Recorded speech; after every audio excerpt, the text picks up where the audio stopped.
arrumar isso aqui. Tá meio torto. Boa noite, pessoal. Vamos entrando. Boa noite, boa noite. Boa noite a todos. Esperar o pessoal ir entrando aí. Tema super importante. Faz muito tempo que eu não venho aqui sozinha para fazer uma live com vocês. Geralmente, né, na colaboração, que também é muito legal. Mas estava com saudade dessa interação aqui com vocês. Nos últimos tempos eu tenho feito live só com os meus alunos, direto nos grupos fechados, né, dos cursos. Então, vai ser muito bom. Só esperar o pessoal. Inclusive, já tô vendo que tem alguns alunos aqui. Tô vendo alguns alunos entrando. Muito bom. E prestigiando. Só esperar o pessoal entrar um pouquinho, só um minutinho. E a gente começa. Me avisem, por favor, se tá tudo certo com áudio e com som. Se tá tudo certo, se vocês estão me vendo bem. Pra gente poder começar. Olha aí os alunos aparecendo. Até da primeira turma, muito bom.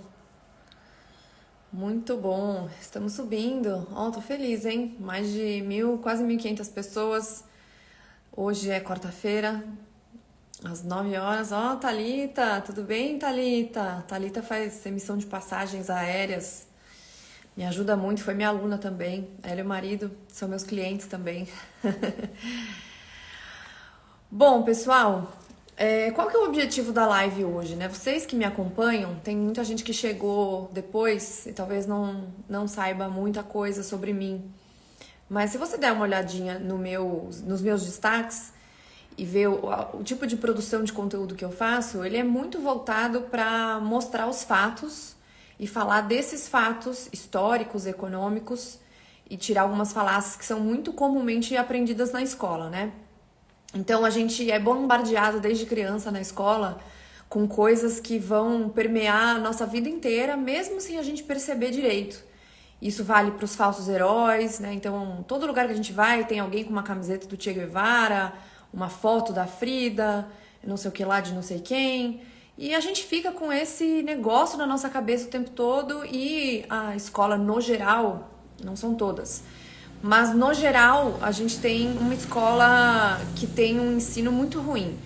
Que fala que se o capitalismo é ruim, que a riqueza é ruim e etc. E isso não cabe, inclusive, no próprio modo de vida desses professores, em muitos casos.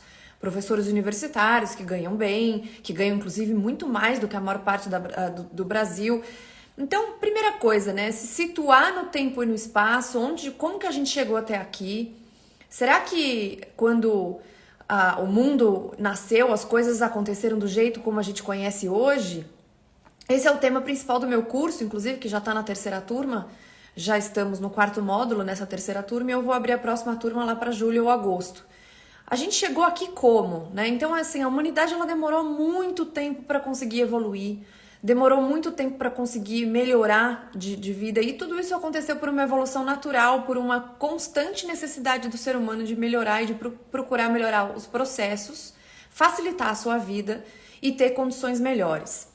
Eu separei até alguns livros aqui para falar para vocês, algumas indicações, tem vários que eu falo aqui, tem inclusive um destaque só de livros e tem alguns destaques que além do que eu falo tem indicação de livros também, mas eu também trouxe alguns livros para falar para vocês. E quando a gente fala dessa história de socialismo, acontece muito das pessoas entenderem que elas são socialistas porque elas são a favor dos pobres. Elas confundem o termo socialismo com defesa dos mais pobres. E isso acontece de propósito. As pessoas, boa parte dessas pessoas que acham isso, não fazem por mal. Boa parte tem, inclusive, uma boa intenção, quer melhorar a vida das pessoas, tem compaixão, tem empatia, que é uma palavra que eu não gosto muito, porque apesar da palavra não ser ruim, ela é utilizada de uma maneira ruim. Então, normalmente não tem uma má intenção por trás. O problema é que os políticos de esquerda, esse pessoal, ele faz um sugarcoating, né? Ele maquia essa palavra para as pessoas acreditarem que elas defendem tudo que vem nesse pacote, né? Então, por exemplo, eu vou dar um exemplo para vocês aqui que é bastante, vocês vão entender bem, bastante tangível. Eu moro em Alphaville, num condomínio fechado. Eu nasci eu sou de classe média, né? Meus pais sempre trabalharam muito, mas meus avós eram de família humilde. E conforme as coisas foram acontecendo, meus pais prosperaram um pouco e conseguiram dar uma educação melhor do que eles tiveram para mim e para o meu irmão. E depois meu pai quebrou e eu tive que começar a trabalhar. Comecei a trabalhar com 15 anos e entrei no mercado financeiro aos 18 anos. E vou fazer 36 em junho, então metade da minha vida basicamente eu tô no mercado financeiro trabalhando. O que eu conquistei, eu consegui conquistar trabalhando muito, trabalhando duro. E ser empreendedor no Brasil, para quem sabe, quem empreende, quem assina a folha de pagamento, quem assina carteira, para quem paga muitos impostos, para quem paga tributos de uma maneira super complexa, como é o caso do Brasil, é um negócio muito complicado. Muito bem, essa pequena introdução para dizer que hoje eu moro em Alphaville, num condomínio fechado aqui em São Paulo, fruto do meu trabalho. Pois tem uma vizinha que se diz socialista e ela falou já que ela é socialista porque uma parte da família dela fez faculdade na época do Lula e que ela é socialista porque ela defende os pobres. Só que quando você vai analisar o que é socialismo, o socialismo não é defesa dos pobres. O socialismo tem um monte de coisas por trás que ela, querendo ou não, vai acabar defendendo, porque quando ela apoia políticos e políticas públicas voltadas para esse sentido, ela está apoiando esse pacote. Como você pode ser socialista morando num condomínio fechado, ou seja, respeitando propriedade privada? Esse condomínio fechado tem segurança privada armada. Geralmente esse pessoal é desamarmentista, como eu até coloquei no post hoje sobre a Fernanda Lima, né? Então, se você é contra a propriedade privada ou você apoia pessoas que são contra a propriedade privada, a partir desse momento você já não é socialista. E daí o que acontece é justamente as pessoas tentarem justificar dizendo assim, não, essa história de socialista de iPhone é uma mentira, todo mundo vai ter iPhone no socialismo. Mas isso aconteceu nos países que implementaram esse tipo de política? Não. E aí o primeiro livro que eu quero recomendar para vocês, que é uma coisa que eu sempre falo muito aqui no meu perfil, é: vão atrás da informação oficial, vão atrás das fontes originais, né? Então, eu começo com esse livro, Manifesto do Partido Comunista, escrito por Karl Marx e pelo Friedrich Engels. Isso aqui é o começo, é um livro bem fininho, que inclusive está bastante marcado aqui, porque eu usei em torno de 50 a 55 livros para montar o meu curso. E eu deixei marcado uma página aqui para vocês para falar sobre... são várias coisas que ele fala aqui, mas quais seriam as medidas importantes de serem aplicadas para que o socialismo vingasse? Primeiro que ele fala aqui que necessariamente precisa vir através de uma ditadura do proletariado, ou seja, de forma coercitiva, de forma violenta, você conseguir tirar a propriedade das pessoas e ir para esse estágio que você gostaria, né? E dentre essas 10 coisas que ele fala aqui que são as mais importantes de serem implementadas para se chegar no socialismo, você tem expropriação de propriedade fundiária e emprego do rendimento das terras nas despesas do Estado. Ou seja, se você tem fazenda, você já não pode ser socialista, porque o cara está dizendo aqui que é expropriação da propriedade fundiária. Então você vai dar a sua terra de livre e espontânea vontade para o Estado. Imposto pesado progressivo, isso é uma outra coisa super importante, porque geralmente o pessoal que se diz socialista, artistas de forma geral, galera em Hollywood nos Estados Unidos e aqui no Brasil o pessoal da Globo, dentre outros locais, eles falam muito sobre a importância de taxar grandes fortunas, de aumentar os impostos para os mais ricos, tal. Mas quando você vai ver, eles não são CLT, eles estão dentro de um sistema de PJ, porque paga menos imposto, e eles têm estruturas tributárias, e essa é uma frase que eu já falei várias vezes, que é: rico pode ser tudo, menos burro. Ele não vai deixar dinheiro dando sopa para ser mais taxado. Então, quando você olha a estrutura tributária dessas pessoas, isso acontece com todos os artistas, pode crer. Eles têm estruturas que os beneficiam fiscalmente, aplicam dinheiro em moeda forte, porque moeda no Brasil, na Argentina, na Venezuela, na Bolívia, esses lugares muito instáveis, politicamente falando e economicamente falando, tem moedas também muito instáveis. Então, aplicar 100% do seu dinheiro, que é uma outra coisa que eu falo bastante aqui, no Brasil é uma loucura, mas eles sabem disso. E aí você tem um ambiente de negócios no Brasil, uma liberdade econômica desse tamanho aqui. Empreender no Brasil é super difícil, super complexo. E aí você fala, não, vamos deixar o ambiente ainda pior, porque isso vai ser a favor dos pobres. Tem gente que realmente acredita nisso. E o meu trabalho aqui é mostrar para essas pessoas que isso não é a verdade. E eu conto com vocês nesse trabalho de divulgação, porque esse discurso não é o mais fácil. Não é a via mais fácil esse discurso da economia de livre mercado. O mais fácil é você apelar para a emoção das pessoas e dizer que o problema do mundo são os ricos. Continuando aqui no manifesto do Partido Comunista. Abolição do direito de herança. Poxa, será que a Fernanda Lima, o Gregório do Vivier, todo esse pessoal que tem família, ou no caso do Gregório, ele tem família rica. E depois ele ganhou o próprio dinheiro também. No caso da Fernanda Lima, não sei se ela tem família rica, mas ela enriqueceu. Hoje ela tem um patrimônio de 100 milhões de reais, aproximadamente, talvez até mais.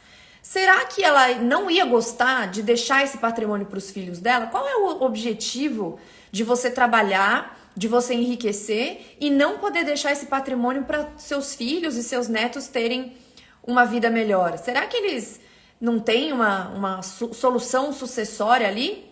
E cabe dizer que se, vamos supor, o Brasil resolvesse hoje implementar a abolição do direito de herança, colocasse uma limitação para esse tipo de coisa, eles iriam na mesma hora buscar alternativas que tivessem planejamento sucessório. Gente, eu faço isso na minha empresa. As pessoas têm medo de que se morrer vai ter que pagar a herança. Mesmo nos Estados Unidos, que é um país que cresceu em cima do capitalismo de livre mercado, ele foi migrando cada vez mais para diminuir essa liberdade. Ainda é um país com bastante liberdade econômica, mas ele perdeu muito esse espaço nos últimos 10, 15 anos, tanto que ele não está nas primeiras posições do ranking de liberdade econômica, e tem uma taxação pesada para a herança. Quando você investe nos Estados Unidos diretamente, mesmo sendo brasileiro ou de outra nacionalidade, se você está acima do limite de isenção, você paga mais ou menos 50% de herança. O que você faz num lugar que paga 50%, os herdeiros pagariam 50%? Estruturas tributárias. Quando eu faço investimento através de trusts, em vários locais do mundo, ele já tem um planejamento sucessório embutido. Porque, eu volto a dizer, rico não é burro. E rico socialista também não é burro. E eles não vão deixar o dinheiro deles dando sopa para o governo. Então, esse negócio de abolição de direito de herança, você concorda? Então, você não é socialista. Confisco dos bens de todos os emigrados e rebeldes. Olha isso só, o pessoal é super a favor da imigração, temos que receber as pessoas de braços abertos, é um tema bastante complexo. Aqui ele está dizendo aqui, confisco dos bens dessas pessoas. E dos rebeldes. Quem seriam os rebeldes? Se eu sou o Estado e eu resolvo colocar que todo mundo é rebelde, as pessoas são subversivas, até era algo que era utilizado essa palavra para designar pessoas que eram contra, na época do regime militar, eram subversivos, né? Que muita gente entendia que eram as pessoas de esquerda. Se eu resolvo entrar como o Estado, eu, Renata, eu sou o Estado, e daí eu vou lá e eu identifico todo mundo como rebelde, eu posso confiscar o patrimônio dessas pessoas? Será que isso não está errado? Centralização do crédito nas mãos do Estado por meio de um banco nacional com capital de Estado e monopólio exclusivo. Isso aqui é tipo um BNDES, né? Só que com monopólio mesmo. Então ele centraliza o crédito nas mãos do Estado. Só que quem entende do que é sistema financeiro entende que o crédito ele é dado a partir de poupadores. Pessoas poupam recursos, aplicam nos bancos, nas corretoras, e esse fluxo de capital é feito de uma maneira segura através do mercado de capitais para os tomadores. Esses tomadores podem ser pessoas, inclusive empreendedoras, que vão gerar emprego, etc e tal. Como é que funciona uma centralização do crédito nas mãos do Estado de maneira exclusivamente monopolística, se você não tem uma segurança jurídica daquilo? As pessoas vão tirar o dinheiro do Brasil, vão tirar o dinheiro daqueles locais. Multiplicação das fábricas nacionais e dos instrumentos de produção, cultivo das terras incultas e melhoramento das terras cultivadas de acordo com um plano comum, ou seja, planejamento central. O governo decide o que você tem que fazer, como você tem que fazer, que horas você tem que fazer, qual é o tipo de cultura que você deve ter naquelas terras, etc. Então, complicado. Acho que a Mari tá aí, né? Beijo, Mari. Vi o pessoal falando aqui. Daí, trabalho obrigatório para todos. Vocês conhecem algum cara que é muito convicto na esquerda, que é muito trabalhador? Trabalho obrigatório para todos. Organização de exércitos industriais, particularmente para a agricultura. O pessoal que é contra o agro, olha aqui, o Marx está dizendo o contrário. Combinação do trabalho agrícola e do trabalho industrial, medidas tendentes a eliminar gradualmente o antagonismo entre cidade e campo, educação pública e gratuita de todas as crianças, abolição do trabalho infantil nas fábricas, tal como hoje ainda se pratica, combinação da educação com a produção material. Esse último ponto, que é a questão da educação pública, é interessante porque ele, obviamente, parece uma coisa boa, né? Educação pública para as crianças, gratuita, coisa e tal, abolição do trabalho infantil. Esse livro foi escrito dentro de um contexto de revolução industrial em que crianças iam trabalhar nas fábricas. Mas o que aconteceu na União Soviética? Fizeram essa tentativa de fazer uma educação universalizada, mas isso acabou diminuindo cada vez mais a quantidade de crianças na escola. Tem todo um contexto para falar sobre isso. E mesmo essa questão da abolição do trabalho infantil nas fábricas, tudo bem, não tinha nas fábricas, mas as crianças acabavam trabalhando no campo porque a maior parte das pessoas passava fome e tinha que fazer essas coisas, as crianças inclusive não eram poupadas. Então essa história de tentar fazer uma economia planejada e determinar o que cada um deve fazer 100% nunca deu certo e nunca vai dar certo. Então, o primeiro livro que eu indico aqui é o Manifesto do Partido Comunista. Isso aqui vai dizer o que é o marxismo, o que é essa ideologia. E aí as pessoas que se dizem socialistas vão poder dizer, tudo bem, eu concordo 100% com isso. Se o cara concorda 100% com isso e ele vive isso que está escrito aqui, eu respeito esse cara, mas, embora não concorde com ele, obviamente, acho, inclusive, que ele é um perigo para a sociedade. Mas eu respeito. Agora, você não faz isso, você não vive isso, você não pratica isso, você não sabe nem do que você está falando, não sabe nem o que você está defendendo, eu não te respeito. Em segundo lugar, eu vou indicar para vocês esse livro aqui, que é O Capital do Marx. Essa é uma versão reduzida, resumida, porque como é um livro muito complexo, grande, etc., para muita gente acaba ficando desestimulante ver. Então eu indico isso, que tem todas as loucuras que o Marx escreveu e no meu curso eu conto alguns pontos, todas as previsões dele foram furadas, inclusive em relação à questão da tecnologia. Ele dizia que as máquinas iriam substituir os homens e que isso deixaria as pessoas em salário de subsistência. É um assunto, cada um desses assuntos que eu tô falando para vocês dá, como aconteceu no meu curso, horas de aula. Mas isso aqui, o objetivo dessa live é trazer alguns pontos para vocês mesmos fazerem a pesquisa. O que eu mais quero é que vocês vão atrás dessas informações e tragam essas informações e possam fazer sozinhos tirar essas conclusões, fazer essas premissas, né? Bom, e aí continuando na questão do livro, se tomar uma água que eu tô falando muito.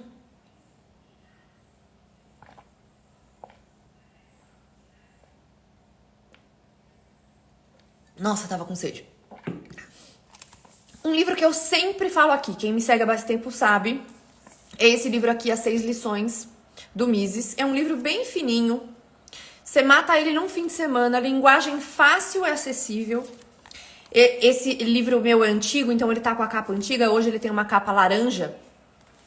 Por que eu indico sempre esse livro aqui? Porque ele explica de uma maneira muito simples. Isso aqui é um conjunto de palestras que o Mises, que é um economista austríaco, deu na Argentina em 1959. E o mais impressionante disso aqui é que ele falava já dos perigos do populismo e do intervencionismo naquela época, em 1959. E a Argentina, isso é outra coisa que eu conto no meu curso, né? Meus alunos que estão aqui podem dizer. A Argentina tem muitas coisas parecidas com o Brasil, a Venezuela também, Cuba também. Então, isso de o socialismo morreu, a gente não precisa mais falar sobre isso. Também é uma outra forma, tem um método para se falar disso, como se as pessoas que falassem desse tipo de tema fossem conspiracionistas, né? Só que isso ronda a gente o tempo todo, eles só colocam uma capinha mais bonitinha, né? Então, o pessoal perguntou aqui o nome do livro, As 6 Lições. Ele tem 6 capítulos. Ele fala sobre capitalismo, socialismo, intervencionismo, inflação, investimento externo, política e ideias. Esse livro é fundamental para qualquer um que quer começar a entender sobre política e economia de uma forma simples. E aí eu vou pegar para vocês o comentário daquele moço que eu, quando eu estava falando sobre capitalismo mais cedo, ele falou o seguinte, ó: a meta é qualquer trabalhador ter a chance de ter um carro bom como esse se quiser, falando do carro da Land Rover da Fernanda, né? Mas custa 30 anos de salário mínimo. O operário que trabalha na fabricação do carro não pode ter um. E isso não pode acontecer. O trabalhador merece ter mais poder de compra. Se o Estado não regular, volta a barbárie de quando surgiu a Revolução Industrial, das pessoas trabalharem 16 horas por dia para comer e a empresa tentando pagar o menor valor possível pelo trabalho. Então, primeira coisa, Revolução Industrial. O processo da Revolução Industrial, a partir de 1800 e pouquinho, foi um processo em que houve a invenção da máquina a vapor e isso conseguiu fazer com que os processos fossem melhorados e a produção fosse feita em massa. Como que era antes da Revolução Industrial? A produção ela era bastante manual, artesanal. No feudalismo, que durou 5 séculos, os senhores feudais eles distribuíam algumas terras para nobres, para cavaleiros que faziam sua proteção militar. E os servos, que era a maior parte da população, 95% da população, eles eram arrendados, né? Essa terra era arrendada para eles e eles produziam alguma coisa lá. Então, criavam algum animal, produziam algum alimento e 90% dessa produção era dada para o senhor feudal, que em troca dava essa terra para eles fazerem o seu plantio ali, ou a pecuária, aquela pecuária bem pequenininha também.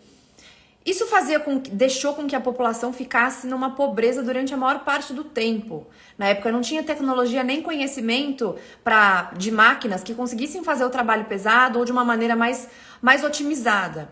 O grande ponto da evolução da humanidade é que o ser humano sempre busca ser melhor. Qualquer pessoa, mesmo se a pessoa se identificar como socialista, se você perguntar para ela quanto você ganha por mês, vamos supor, eu ganho 5 mil reais. Se você gostaria de ganhar 10 mil?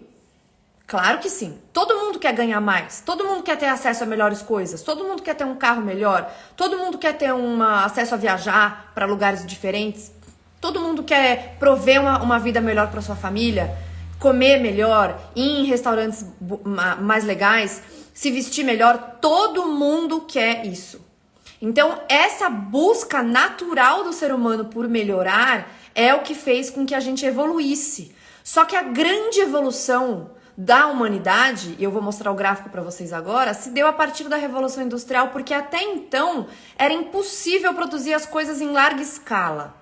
Então os consumidores, aliás, os trabalhadores não eram consumidores, eles não consumiam o próprio produto e o próprio processo de produção era bastante artesanal, bastante rudimentar.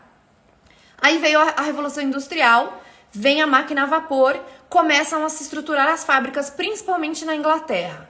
O que os trabalhadores fizeram? Por acaso as fábricas foram lá e falou, se você não vier trabalhar para mim, eu te mato? Não. As pessoas estavam no campo, morrendo de fome, numa situação precária, e começaram a ver que nas cidades, com as fábricas chegando, eles poderiam ganhar um pouco mais e ter uma vida melhor. Eles tinham uma jornada de trabalho exaustiva? Sim. Eles trabalhavam em condições ruins? Sim. Mas essa mudança de paradigma veio através da própria vontade deles de melhorar. E porque essas pessoas fizeram isso, outras tecnologias foram sendo criadas ao longo do tempo. Depois veio a segunda Revolução Industrial, que acontece principalmente nos Estados Unidos, com a produção já com outros materiais. Isso foi pós-Segunda Guerra Mundial.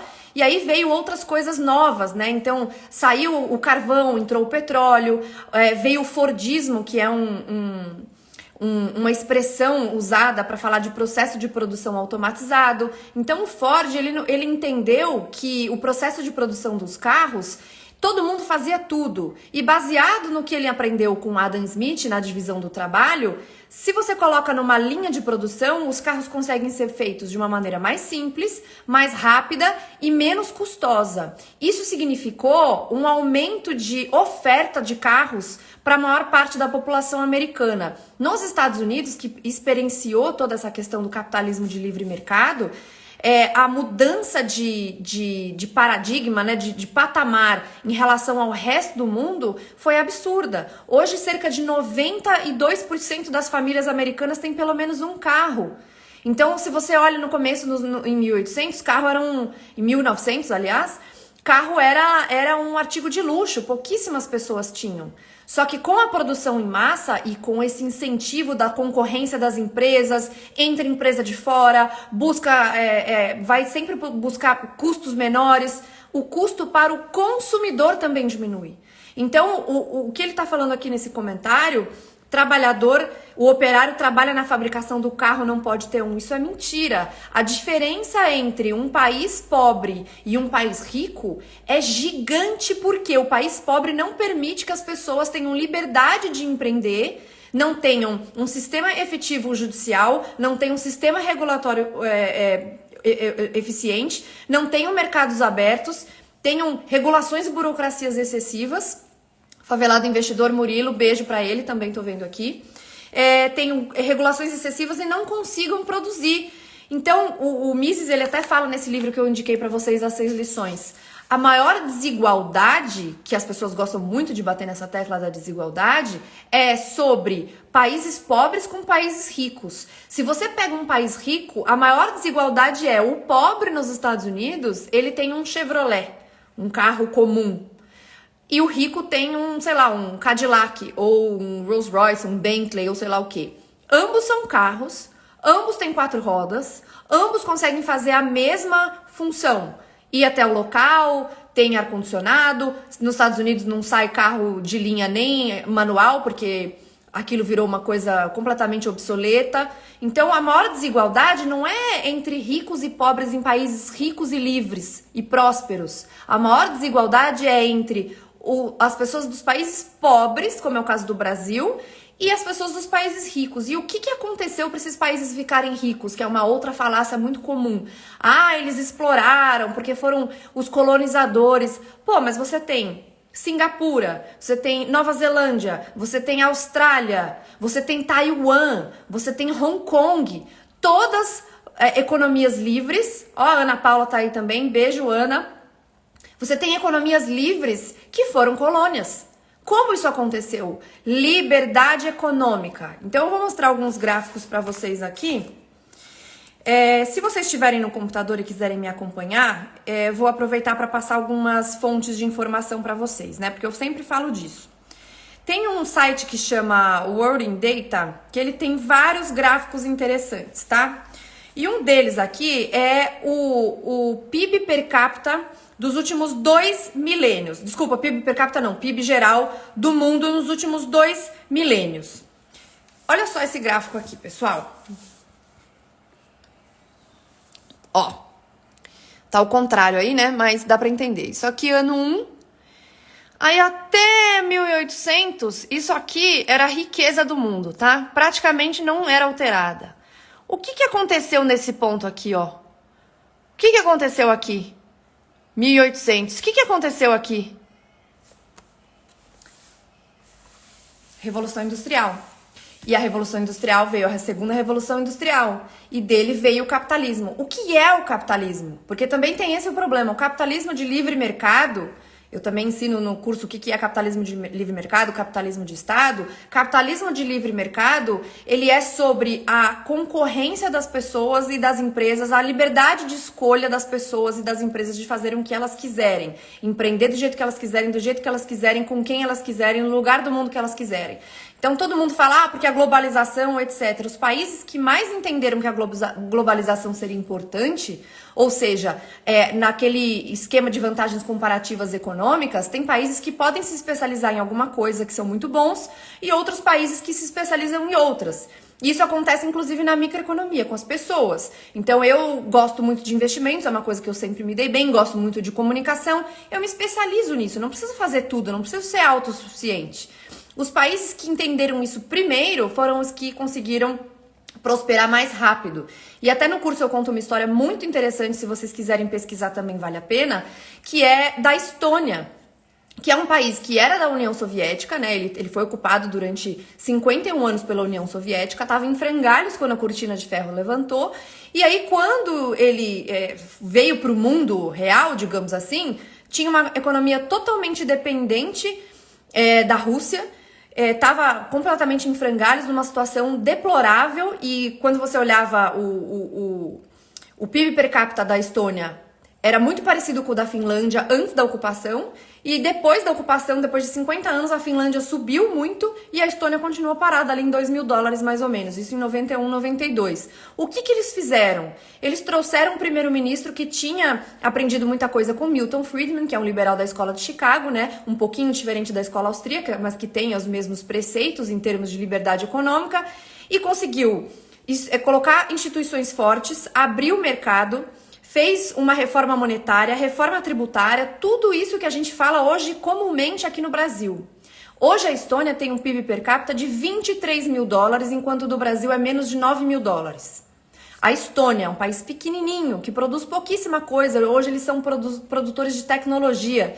Mas eles entenderam, gente, eu não consigo ser autossuficiente, então o que eu vou fazer? Eu vou abrir o mercado e vou deixar o mercado, o ambiente de negócios na Estônia bom. E aí eles começaram a receber investimento estrangeiro, foi o primeiro país, o primeiro estado ex-soviético a entrar para a União Europeia. Hoje você consegue abrir uma empresa, ter residência digital na Estônia. A Estônia está entre os 10 primeiros países mais livres, economicamente falando. Então isso mostra, e os dados mostram, esse é o ponto, não dá para falar de tudo, de todos os dados, de todos os países, de todos os lugares, mas o ponto é, pesquisem, vão atrás dessa informação, porque os dados estão aí, eles são públicos. E voltando para aquele gráfico que eu falei, foi essa subida absurda, o gráfico absurdo, isso foi pós-capitalismo. Em 220 anos a gente não cresceu o que demorou bilhões de anos até a gente conseguir chegar aqui. Aliás, demorou até o ano 1800 para a gente chegar em 1 bilhão de pessoas. Nós estamos em 2021, 221 anos depois, e nós temos quase 8 bilhões de pessoas. E olha só, outro gráfico que eu vou mostrar pra vocês, que é o de pobreza, tá? Vamos lá? Antes de mostrar o gráfico de pobreza, quando tinha 1 bilhão de pessoas no mundo, a pobreza era mais ou menos 85, 90%. Hoje, tá em cerca de 8%. Então, vamos lá. Olha esse gráfico aqui, gente, do site World in Data, tá? Então, isso aqui, esse em vermelho, são pessoas vivendo em extrema pobreza, e esse verde, pessoas que não estão vivendo em extrema pobreza. Olha como aumentou isso nos últimos anos, tá? Esse é só um dos gráficos, eu vou mostrar as outras coisas. Ele é correlacionado ali muito bem com o gráfico de PIB mundial. Se você tem um aumento da população de quase 8 vezes em 221 anos, mas a pobreza saiu de 90% para menos de 8%, o que aconteceu neste período? O que aconteceu?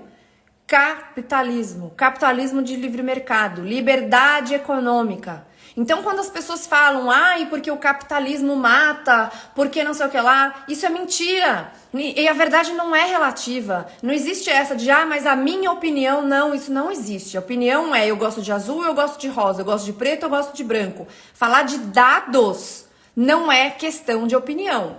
E se impor sobre isso, gente, eu tenho um pouco dessa personalidade mais combativa, é porque a hipocrisia é gigante, a desinformação é gigante, o desserviço é gigante. E se vocês estiverem comigo, eu fico mais forte, o discurso fica mais forte e a sociedade fica mais forte.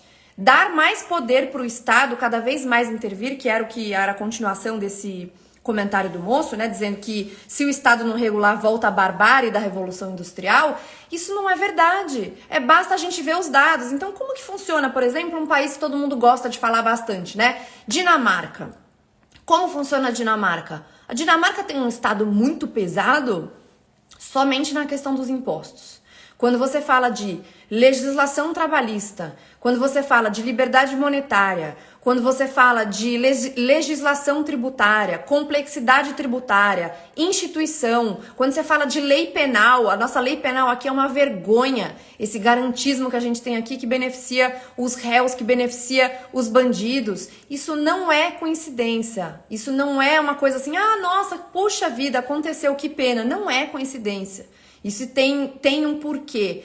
Então, se você olha, eu gosto muito da Dinamarca, a Dinamarca é um país próspero, né? A Dinamarca aqui, pelos dados de 2019, tem um PIB per capita de 60 mil dólares aproximadamente. Mas como que a Dinamarca chegou aí? Como? E o pessoal adora falar que a Dinamarca é uma economia socialista. Tem aí um destaque meu sobre capitalismo que eu coloco o primeiro-ministro, inclusive, dizendo: a Dinamarca é uma plena economia de mercado. A diferença é que a Dinamarca depois implementou, depois de enriquecer muito, né, dentro de uma economia livre, ela implementou o estado de bem-estar social. Mas o único ponto que tira ela digamos, da primeira posição de liberdade econômica são os impostos. E mesmo assim, os impostos corporativos, impostos para as empresas, é menor do que no Brasil, por incrível que pareça. Um outro site que eu indico para vocês iniciarem as pesquisas de vocês, inclusive na semana passada eu estava justamente ensinando isso para os meus alunos, é o ranking de liberdade econômica. Então lá vou eu mostrar para vocês aqui de novo, olha só. Aqui é o site de liberdade econômica, tá ao contrário, né? Mas acho que dá para ver, Dinamarca. E aqui tem os pilares da liberdade econômica, que são vários, né? Então tem o Estado de Direito, eficiência regulatória, tamanho do governo, os mercados abertos, e aqui embaixo tem um pequeno backgroundzinho histórico. A partir do que está escrito aqui, você consegue fazer sua própria pesquisa, ir no site do Banco Mundial, ver quanto que é o PIB per capita, entrar até no site da própria Dinamarca, porque esses países hoje têm sites que você, além dele ter já traduzido, você consegue traduzir, se você quiser, pelo Google Tradutor, mostrar lá como é que funciona a legislação desses lugares. Então, legislação trabalhista é um ponto bastante comum, né, do pessoal de esquerda, não podemos perder de direitos, porque os direitos, etc. Como é que funciona na Dinamarca? Na Dinamarca, você não tem nem salário mínimo. Você tem um papel com o empregador e o empregado, eles definem salário por hora, se vai ter férias, qual que é o custo de tudo. Você não tem um monte de penduricalhos, né? FGTS, INSS, 13º e etc. E aí as pessoas me falam o seguinte: mas na Dinamarca não precisa ter isso, porque lá eles ganham bem. Mas o ponto é, por que eles conseguem ganhar bem? Porque a produtividade do trabalhador na Dinamarca é maior do que a do brasileiro. E não é porque o brasileiro é incapacitado, é porque o nosso Estado deixa a gente muito improdutivo. Você tem uma educação péssima, uma educação de qualidade péssima aqui no Brasil, e isso inclui essa parte financeira, né? Essa crença limitante sobre dinheiro, sobre riqueza, sobre capitalismo, sobre empreendedorismo. Começa aí, mas tem outros pontos, né? Matemática, português, literatura, tal. Começa aí. Você tem uma infraestrutura muito ruim, você tem uma infraestrutura de tecnologia muito ruim e você tem uma CLT, você tem uma legislação trabalhista pesadíssima, que para contratar você pensa 1000 vezes, porque para demitir vai ser muito difícil, então não tem um mercado de trabalho dinâmico. Essa live vai ficar salva para quem está perguntando, um outro lugar para vocês pesquisarem que é importante, tem um ranking chamado Ranking Doing Business, que também é medido pelo Banco Mundial. O Ranking Doing Business analisa diversas coisas para você entender se é fácil de fazer negócios ou não. Quando a gente olha o Doing Business da Dinamarca, vamos ver aqui.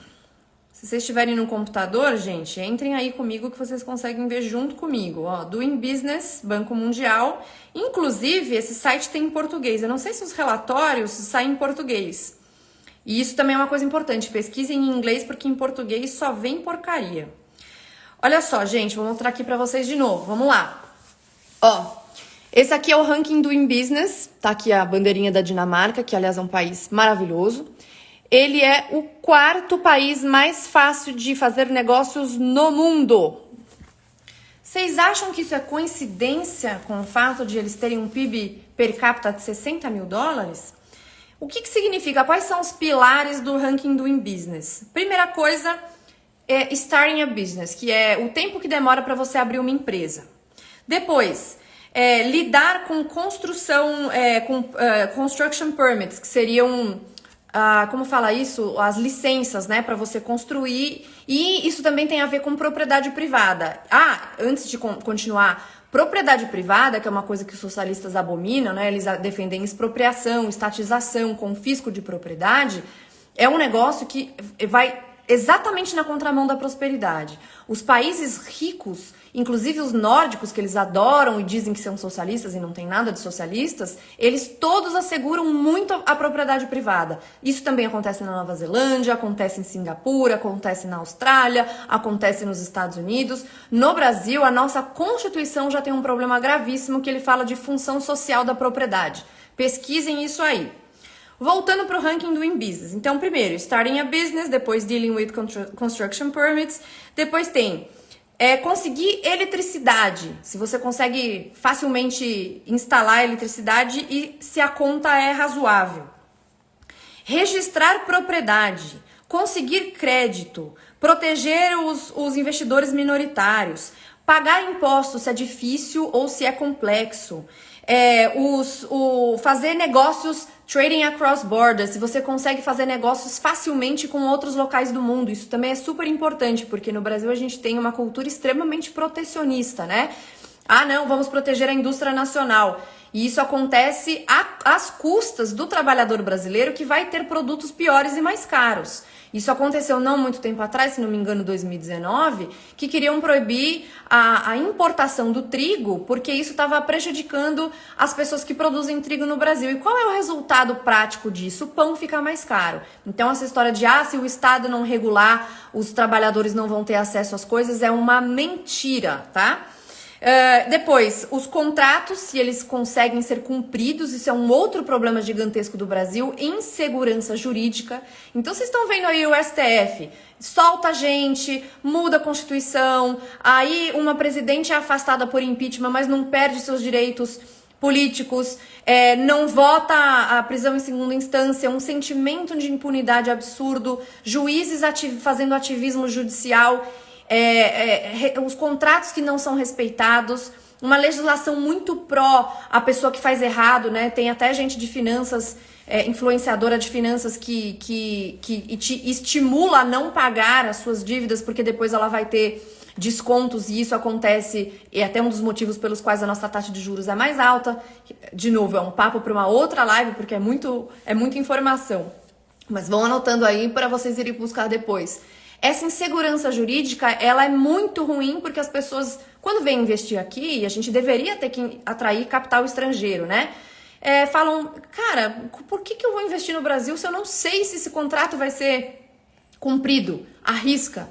Se essas informações que estão ali vão ser realmente aquelas. Ainda vai ter problema na justiça trabalhista. A nossa justiça do trabalho, antes da flexibilização da legislação, daquela pequena reforma que aconteceu em 2018... tinha 90 e poucos % de todos os processos trabalhistas no mundo. Será que é porque o empreendedor brasileiro, só o empreendedor brasileiro é ruim? Ou será que tinha um problema, existia até uma indústria por trás disso para tirar dinheiro das empresas, e que isso vem na conta, inclusive, dos produtos que a gente paga? E, por último, além dos contratos, resolver insolvências, né? Como que se é simples você tratar dessas coisas. Esse relatório, ele tem várias páginas, você pode ver de cada país do mundo, e ele tem muita informação. Informação sobre legislação trabalhista, informação sobre contratos, informação sobre um monte de coisa. Quando a gente olha o Doing Business do Brasil, a gente acabou de ver o Doing Business da Dinamarca, certo? Que é muito simples de fazer um negócio, que a propriedade privada é garantida, é assegurada, que os contratos são assegurados, são honrados. E onde é que está o Brasil no ranking Doing Business? Vamos ver? Quem tiver aí no computador, abra junto comigo. Ranking Doing Business. Vamos lá. Brasil. Bandeirinha do Brasil. E aqui todos aqueles pilares que eu falei para vocês. O Brasil está na posição 124. De todos os países do mundo, o Brasil está na posição 124 em facilidade de fazer negócios.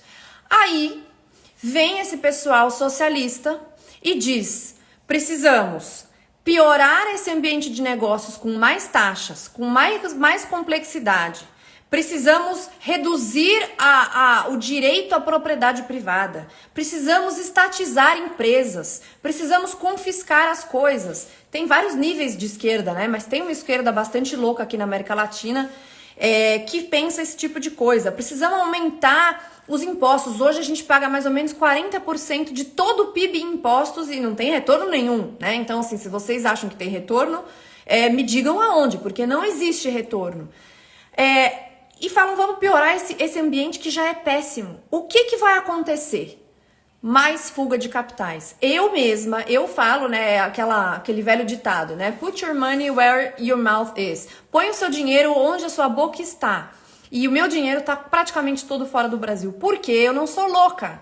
Porque o Brasil tem, a qualquer momento, tem a iminência de passar em alguma coisa. Acabaram de passar aí o STF, a história do renda mínima, que vai aumentar os gastos do governo. Ou seja, para que ter um legislativo? Para que ter um presidente da república se você tem ativismo judiciário dizendo que você tem que fazer determinado gasto sem nem dizer de onde que aquilo vai vir, né? Tipo, dane-se o orçamento. A gente está tendo déficits sucessivos há anos, rombos gigantescos. Como que isso é pago? Através de endividamento e de mais impostos. E quem paga essa conta? Os pagadores de impostos, e principalmente os mais pobres, porque eles pagam tanto na forma de impostos quanto na forma de inflação. E inflação vem através de expansão monetária. Quando o governo emite dívida, quando o governo põe dinheiro, imprime dinheiro, isso causa um problema seríssimo de inflação. A gente viu isso no começo dos anos 80 e depois dos anos 90 e só foi corrigido com o Plano Real. Mas desde o Plano Real que estabilizou a moeda, a gente já teve uma perda absurda do poder de compra. A nota de 100 hoje vale mais ou menos 16, 17 reais. Tem um destaque aí para vocês verem. Inflação é expansão monetária. Então, todas essas informações que eu tô falando, eu sei que é muita coisa. É muita informação para ser processada ao mesmo tempo. Eu falo rápido pra caramba. Tô aqui ligada no 220. Mas essa live vai ficar gravada para vocês pegarem esses dados, isso que eu tô falando, essas informações, e fazerem a própria pesquisa. Se vocês não fizerem até no meu curso, eu acabei de passar uma tarefa para os meus alunos, para eles exercitarem essa pesquisa, de irem buscar alguma coisa sobre um determinado país. Direto vem gente falar assim, mas meu amigo, meu cunhado, meu sei lá o quê, falou pra mim que o país tal é socialista. Vai lá ver. Vai lá no ranking de liberdade econômica, o ranking de facilidade de negócios, vai no ranking de corrupção internacional, o Transparency International, e que vocês vão ver a correlação de liberdade econômica com corrupção. Quanto menor liberdade econômica, e por acaso, quem são os países que estão com menor liberdade econômica? Cuba, Venezuela, Coreia do Norte, Eritreia, Congo. Não é coincidência. Não é coincidência. E os dados estão aqui. Os dados são públicos. Estão para todos enxergarem aqui. Mais água, peraí.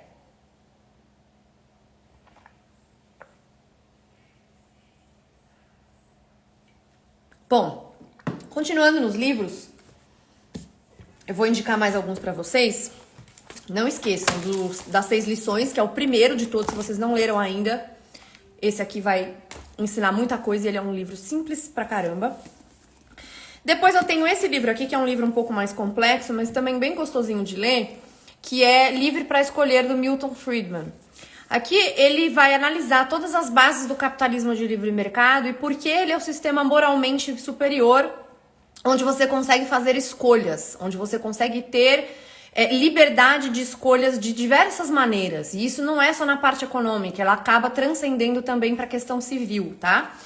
É um livro muito interessante, muito gostoso de ler, mais dificilzinho do que as 6 lições. Então começa com as 6 lições e depois vai para esse aqui. Depois, esse livro aqui que é sensacional, que é do Frederic Bastiat, A Lei. Por que a esquerda não funciona e as bases do pensamento liberal. Muita gente também não sabe o que é liberalismo, tá, gente? E aí fala, não, porque os liberais e isso e aquilo. Esquece então falar de liberalismo e fala de capitalismo de livre mercado, que o capitalismo de livre mercado funciona. Mas esse livro aqui é muito interessante porque ele analisa os aspectos da questão do Estado e dessa intervenção, como ela acontece. a questão do voto, quem que julga os julgadores, expoliação legal, a questão da propriedade. É um livro simples de ler também e muito interessante. O conceito socialista de liberdade, isso aqui é muito bom, porque esses conceitos socialistas, eles são distorcidos, que é uma coisa que eu falo bastante no módulo 2 do meu curso sobre socialismo. Quando você lê as biografias de Lenin, de Stalin, de Trotsky, o entendimento deles, que vem dessa base marxista em relação ao conceito de democracia, o conceito de liberdade, o conceito de justiça, ele é bem distorcido. Então, isso que a gente conhece como justiça, a gente cria um conjunto de leis e essas leis vão ser aplicadas para que não haja roubo, não haja assassinato, ou tenha uma punição muito grande quando isso aconteça, para que iniba a corrupção. Esse conceito ele é distorcido para os socialistas. Então, por isso que eles defendem o assaltante, o homicida, em muitos casos, como uma vítima da sociedade, porque ele acredita que ele é apenas um produto dessa sociedade, ele não acredita em moralidade. E mais importante ainda, ele acha que o sistema de justiça ele deve ser simplesmente para colocar em prática esse sistema econômico.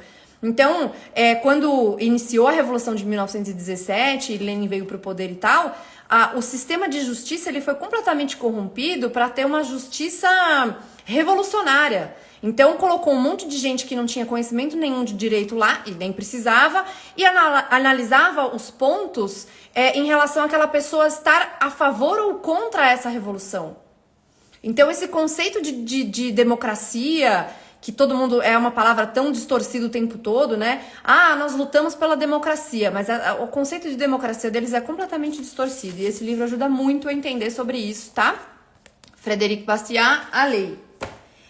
E por fim, de livros aqui, tem 2 livros muito legais. O primeiro é esse aqui. Eu li esse livro recentemente, não conhecia. E gostei muito da forma como ele dispôs aqui os fatos. Até não falei para os meus alunos dele ainda, porque eu conheci recentemente, mas quem for meu aluno aí pode colocar na nossa lista de bibliografia, que é uma lista já gigante, né, enorme, que é o Guia Politicamente Incorreto do Capitalismo. Ele analisa isso aqui e de uma maneira super simples, todas essas falácias mais comuns do capitalismo, né? Então, o que é o capitalismo? O livre mercado versus a regulação. Como que se dá essa questão do livre mercado e a produção em massa para as massas? Planejamento centralizado versus a anarquia da produção. Guerra Fria, a questão dos preços, a questão laboral. Tudo aqui tá muito bem explicado e muito simples, muito simples. Não é um livro também muito grande, gente. Então dá pra ler, você já tem leitura aí pra quase 1 ano, né? Se vocês forem rapidinhos pra 2 meses. E o outro livro, eu acho que esse livro tem em português, mas eu tenho a versão dele de capa dura em inglês, que é maravilhosa, que chama Factfulness, que seria, né, cheio de fatos, em tradução livre, vamos dizer assim. Que ele conta fatos sobre o mundo, porque quando você vê as notícias, você... Acho que vai voltar agora. Voltamos. Segura aí, pessoal. Segura.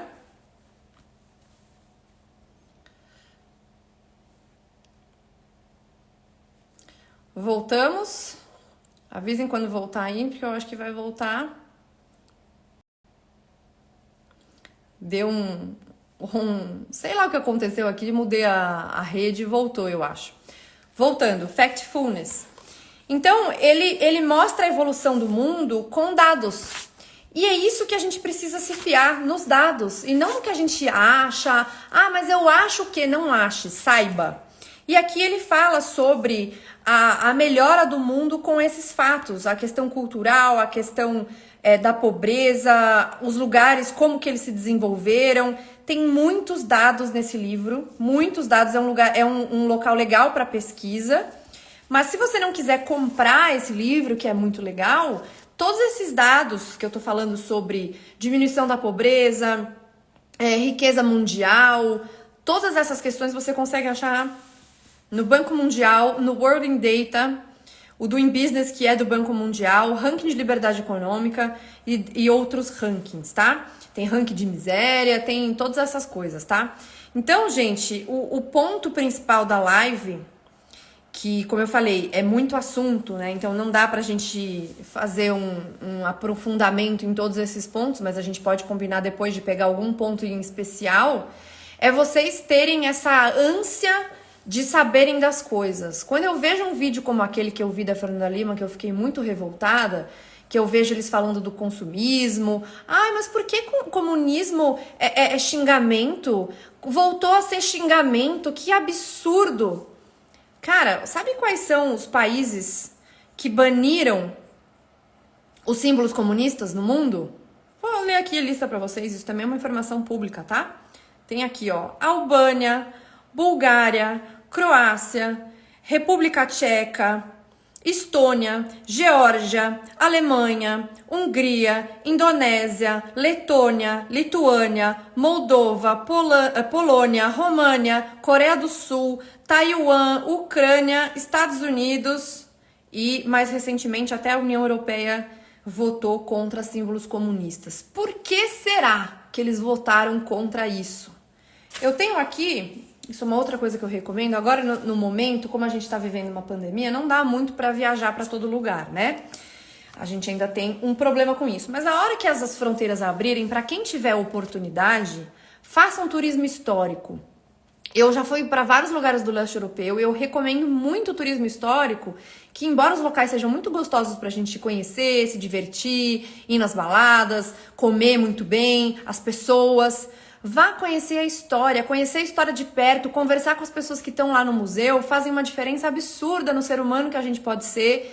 E eles gostam tanto, na esquerda, de falar em empatia, e não tem empatia pelas pessoas que passaram 50 anos, um povo que ficou 50 anos ocupados pela União Soviética, pela Rússia, e sofreram muito. E aí eu tenho alguns materiais que eu também mostro para os meus alunos no meu curso. Vou mostrar aqui para vocês só alguns, assim, rapidamente. Eu tenho, por exemplo, esse livro aqui, que eu fui numa prisão da KGB, é um local que hoje é um museu, mas que serviu como escritório da polícia secreta. Quando teve a ocupação nazista, virou a da polícia secreta da SS, da Gestapo, né, deles, e depois voltou a ser da KGB. E é um guia, né, desse museu, de todas as coisas que eu vi lá. E todos os locais que eu fui no leste europeu, o comunismo é retratado de uma maneira muito pior do que o nazismo.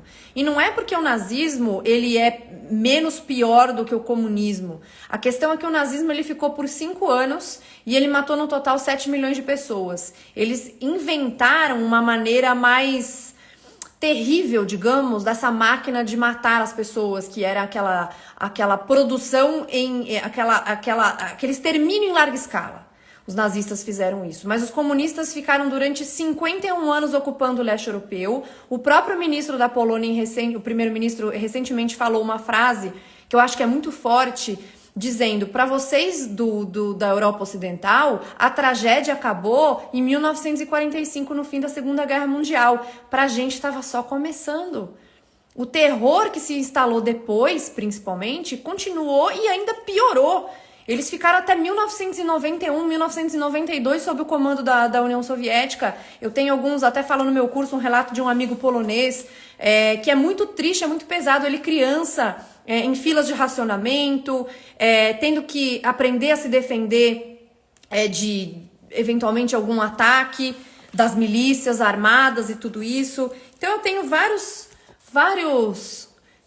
materiais aqui da Letônia, Lituânia, Hungria, República Tcheca e, inclusive, da Ucrânia. Tem uma situação que aconteceu na Ucrânia em 1932 e 1933, que foi o genocídio por fome, que a esquerda diz que não existiu. Esse pessoal diz que isso não existiu. Eu estive lá no museu na Ucrânia em 2018, conversei com as pessoas voluntárias do museu. Tem fotos, tem vídeos, tem documentos, é aceito pela comunidade internacional e eles dizem que não existiu. Tudo isso para defender socialismo? Então um cara que defende o socialismo e acha que defender o socialismo é só defender os pobres, está defendendo isso aqui. Está defendendo isso. Então, gente, estamos aí com apenas 1 minuto para acabar a live. Foi muita coisa ao mesmo tempo, espero que vocês tenham gostado. Tem muita informação aqui, peguem o que vocês querem se aprofundar mais. Anotem esses locais que eu coloquei, os livros, os lugares de pesquisa e vão atrás da informação. Me ajudem a ter essa rede de informação. A desinformação é muito grande.